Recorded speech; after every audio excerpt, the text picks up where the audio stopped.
Je vous accorde qu'une Bretonne qui vous parle de beurre sur sa chaîne appelée Bretonne, c'est peut-être un peu facile. Mais d'un côté, j'ai le sentiment que c'était un peu inévitable. Cette vidéo devait voir le jour. Mais comme vous le savez, moi j'aime bien déconstruire les clichés sur les Bretons et sur la Bretagne, ou du moins essayer de comprendre d'où ils viennent afin de mieux connaître l'histoire du pays. Moi-même, ça a parfois tendance à m'agacer quand je vois certains Bretons en faire des tonnes là-dessus. Un peu comme si notre identité ne se résumait qu'à ça. Le beurre salé. Sauf qu'en vérité, il faut bien le reconnaître que moi aussi, j'en fais parfois des tonnes là-dessus. Ou plutôt, j'en consomme des tonnes. Un chili sin carne, je rajoute du beurre. Un dalle indien, meilleur avec une grosse noix de beurre. Et je ne vous parle même pas des autres pâtes, riz et patates. Du beurre et encore plus de beurre. C'est ma façon d'assaisonner n'importe quel plat, tout est meilleur avec du beurre. Le beurre est certainement un de mes aliments de base et vu nos recettes bretonnes connues à travers le monde, je me dis que je suis loin d'être la seule. Et je suis presque sûre que vous vous êtes aussi déjà demandé pourquoi le beurre était si important en Bretagne. Mais pour percer ce mystère, il faut remonter aux origines de l'histoire du beurre dans notre doux pays. Vous l'avez doux alors que chez nous, il est salé.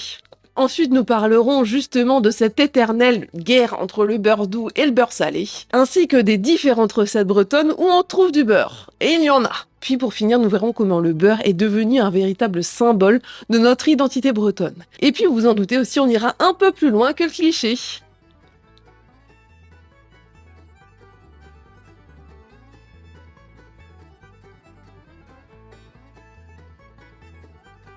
Petite piqûre de rappel avant de vraiment commencer cette vidéo, si ma chaîne vous plaît, vous pouvez vous abonner et également soutenir mon travail sur Tipeee. J'ai des projets de tournage à l'extérieur de l'île, ce qui coûte forcément un peu de sous et donc avec vos dons, ça me permet d'amortir un peu les coûts et d'aller rencontrer et filmer des personnes aux 5 coins de la Bretagne. Et le lien vers mon Tipeee est en commentaire épinglé. Il est possible que la présence du beurre en Bretagne date à peu près du même moment où il y a eu des animaux, capables de donner du lait évidemment. Mais le problème, c'était la conservation. Car pour faire du beurre, il faut laisser reposer le lait entre 12 et 18 heures. Ça veut dire aussi prendre le risque qu'il tourne et devienne rance. Et on se moque. Oui, il pleut vachement en Bretagne. Oui, n'empêche que s'il pleuvait pas autant, notre beurre, il serait vachement moins bon. Nos vaches peuvent ainsi brouter des pâturages verts et denses grâce à notre climat humide et tempéré. C'est comme ça qu'elles peuvent donner du lait si riche qui peut nous donner du aussi bon beurre. Je t'en dirai une pub pour la télé, paysans bretons, si vous passez par là. Mais ce qui semble vraiment changer la donne, c'est au Moyen-Âge. Et plus exactement en 1343, lorsque la gabelle est établie par ordonnance du roi. Le sel devient ainsi propriété de l'État, sauf pour les pays producteurs de sel. On parle aussi de pays franc-salés. La Bretagne en fait évidemment partie, et c'est aussi le cas de la Flandre, du Bas-Poitou, du Béarn, de la Corse et de bien d'autres pays et provinces. Vous le savez, le sel est un excellent conservateur, et comme on avait les marais salants de Guérande au sein même de notre pays, on aurait eu tort de nous priver d'en foutre un peu partout. Évidemment, on en met sur la viande, mais aussi, bien sûr, dans notre beurre, afin de pouvoir le consommer plus longtemps, et puis aussi parce que c'est quand même vachement bon, le beurre avec du sel, hein? Et chez nous, l'art de faire du beurre devient un véritable savoir-faire ancestral transmis de génération en génération. Dans beaucoup de familles, on baratte le beurre nous-mêmes et ce sont souvent les femmes qui sont chargées de faire des petits dessins dessus. Parfois ce sont des fleurs ou des petits tournicotis comme ça. Mais aussi on le sculpte pour qu'il ait une belle forme et on le met dans un beau beurrier. J'avais entendu à Groix d'ailleurs que certains reconnaissaient tel ou tel marchand de beurre car leur beurre portait l'odeur de leur maison. Par exemple dans une maison où il avait une forte odeur de feu, le beurre avait le goût de moudjette, de fumée. Et est-ce que vous saviez que le plus ancien moule à beurre a été découvert dans un autre pays celtique qui n'est autre que l'Irlande? Le plus vieux moule à beurre connu date d'environ 3000 ans avant Jésus-Christ. Ce moule ainsi que des morceaux de buck butter, ou beurre de tourbière, ont été découverts dans des tourbières où le beurre était conservé. Les Celtes utilisaient cette technique pour préserver le beurre dans un environnement acide et pauvre en oxygène, ce qui empêchait sa décomposition. Ces découvertes datant de l'âge de bronze témoignent de la longue histoire de la production et de la conservation du beurre en Irlande. Et figurez-vous qu'en Irlande, on consomme aussi du beurre salé. En partie aussi parce qu'il n'y avait pas de taxe sur le sel, et le beurre y était donc salé pour mieux le conserver, tout simplement. Et puisque depuis le Moyen-Âge, le sel de Guérande était importé jusqu'en Irlande, il est très probable que le beurre irlandais était en fait salé au sel breton.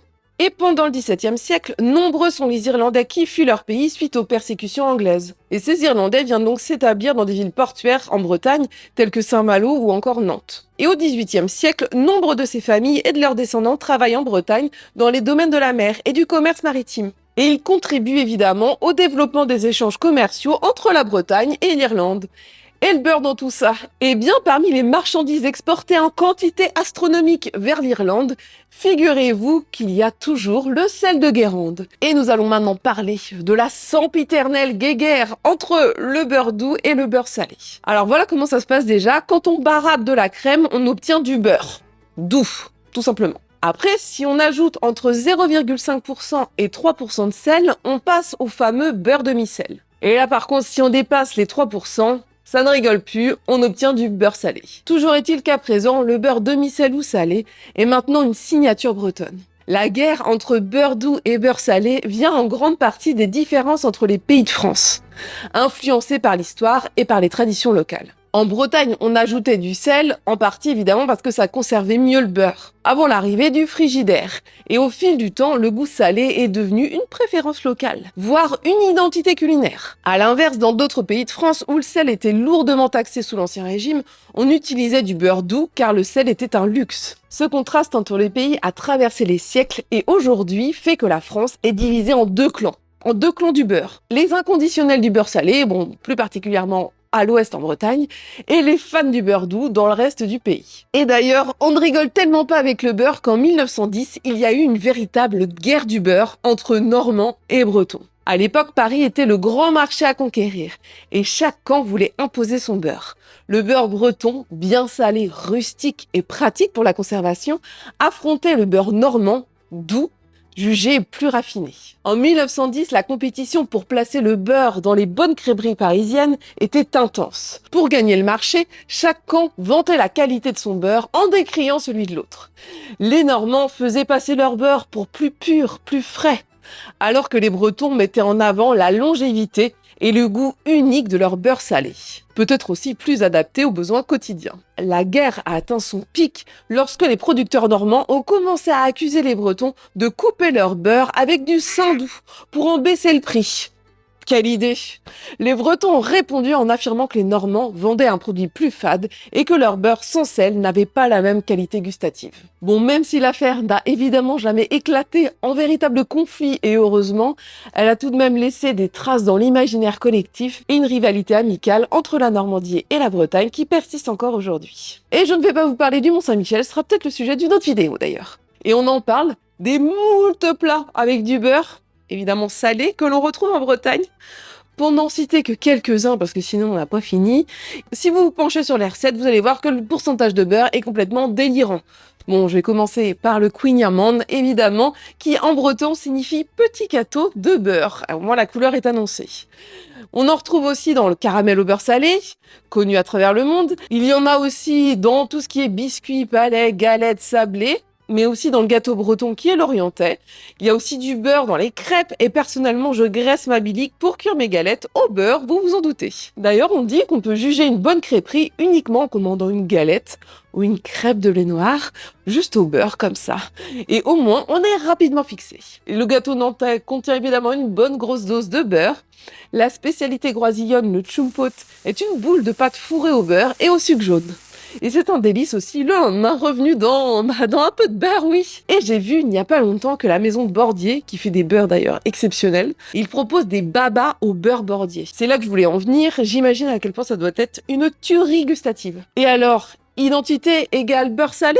Comme vous n'êtes pas né de la dernière pluie, vous avez certainement remarqué que le beurre n'est pas seulement un ingrédient comme ça en Bretagne dont on est fier, non. Il est devenu un véritable symbole identitaire. Une fierté locale qui incarne le caractère unique et authentique de la culture bretonne. Chez nous, depuis des siècles, le beurre a une place privilégiée dans les foyers et sur les tables bretonnes. Cette tradition vient de l'époque où la Bretagne était exonérée de l'impôt sur le sel, évidemment, ce qui a permis aux Bretons d'intégrer généreusement cet ingrédient dans leur cuisine, nous l'avons vu, et notamment dans leur beurre. Et au fil du temps, le goût pour le beurre salé est devenu une signature bretonne qui symbolise un attachement aux produits de la terre et un savoir-faire artisanal, traditionnel et ancestral bien ancré. En Bretagne, le beurre représente aussi la fierté d'une culture culinaire affirmée face à la mondialisation. À l'heure où les produits standardisés sont omniprésents, le beurre breton reste le fruit d'un savoir-faire, de méthodes de fabrication artisanale et d'une qualité de produits naturels. Cette identité forte contribue à renforcer la culture bretonne et à la faire rayonner au-delà des frontières, presque finalement comme un mode de vie, comme un art de vivre. Aujourd'hui, le beurre breton connaît une véritable renaissance, grâce à des artisans beurriers comme par exemple Jean-Yves Bordier dont je vous parlais juste avant, et dont les beurres sont réputés dans le monde entier pour leur qualité et pour leur raffinement. Cette évolution a fait du beurre breton une référence dans la haute gastronomie. Il s'agit d'un véritable hommage au terroir breton et à l'excellence des produits locaux, qui permet au beurre breton de se démarquer et de rester à la pointe de sel, tout en préservant son identité. Le beurre, c'est l'emblème parfait d'un produit qui porte en lui toute sa culture, son authenticité, sa fierté et sa touche de caractère. Mais notre identité bretonne ne se résume pas uniquement au beurre salé. Tout ce qui nous constitue en tant que bretonne et breton est bien plus compliqué qu'une bonne plaquette de beurre salé. On a aisément tendance à se complaire dans ce cliché parce qu'il est facile et peut-être aussi pratique. Et puis on est tous différents, on a tous nos sensibilités, et ce qui nous touche plus dans l'histoire du pays, ce qui nous marque et fait qu'on a toutes et tous notre propre façon de nous sentir bretons, à l'image des multiples cultures qui forment le pays. Être breton, ce n'est pas juste manger beaucoup de beurre salé, ça peut être aussi être touché par une tonalité dans un air traditionnel, ça peut être l'apaisement lorsqu'on respire l'odeur de la pluie dans une forêt humide, ça peut être la sensation grisante de l'eau fraîche de la mer sur les orteils, ça peut être la contemplation de nombreux changements du temps pendant la journée, ou bien encore la forme d'une chapelle que vous avez toujours connue, et puis aussi entendre le bruit du vent une nuit de tempête, mais également le goût de l'eau salée que peuvent laisser certaines plages sur nos lèvres. C'est aussi la sensation de l'herbe grasse sous les doigts, l'odeur de la galette qui emplit la maison un vendredi soir, le plaisir d'entendre certains mots en gallo ou en breton et de découvrir que finalement, ce n'est pas du français. Ça peut être le picotement de l'aiguille lorsqu'on met la coiffe d'un pays, ou encore le souffle chaud des autres danseurs lors de Fechtenhaus. Ça peut être pour toutes ces raisons que vous vous sentez bretonne ou breton, mais il y en a encore des centaines de milliers d'autres. Et être bretonne ou breton, ce n'est pas juste consommer du beurre salé, non. Vous avez pu comprendre qu'en Bretagne, le beurre, c'est bien plus qu'un simple aliment. Nous avons vu comment il s'intègre dans l'histoire culinaire du pays et qu'il y tient une place unique depuis des siècles. Il est aussi au cœur des nombreux plats et spécialités, comme par exemple dans le kouign-amann ou dans les galettes, qui mettent en valeur sa richesse et son goût, ancrant le beurre dans le quotidien et dans les traditions culinaires bretonnes. Enfin, le beurre breton est devenu un symbole d'identité et de fierté, porté par des artisans qui font rayonner ce produit. C'est un aliment qui à lui seul raconte l'histoire, les cultures et les caractères de la Bretagne.